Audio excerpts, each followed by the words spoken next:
Mega City 1 is full of insane trends, but few are as extreme as fatties. These are people who dedicate their lives to getting as massively obese as possible, and no one did it bigger than 2-ton Tony Tubbs.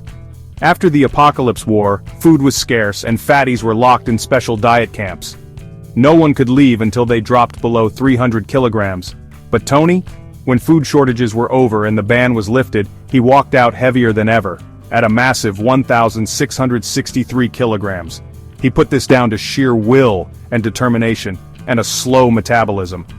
But Tony wasn't just looking to enjoy his freedom, he had two massive goals. First, he wanted to win the Mega City Fats Championship, a contest to see who was the heaviest person alive. Winning meant big cash prizes and lucrative sponsorship deals. But even more than that, Tony had a dream, to be the first person ever to weigh 2 tons.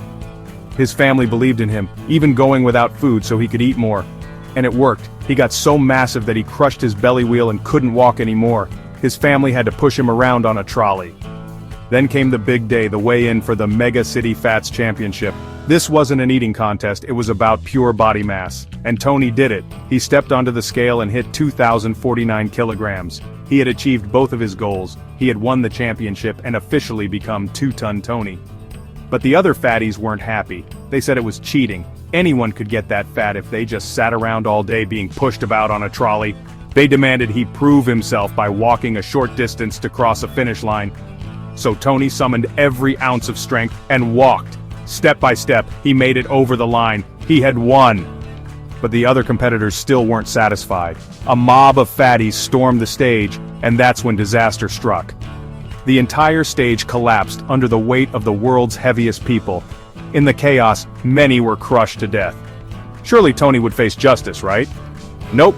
The contest was legal and he hadn't broken any laws. Even Judge Dredd had to admit, he was the champ.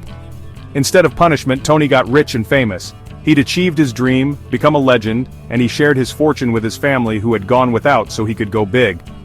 In Mega City 1, if you're gonna break records, you might as well break the floor too. Follow for more insane stories from Judge Dredd's world.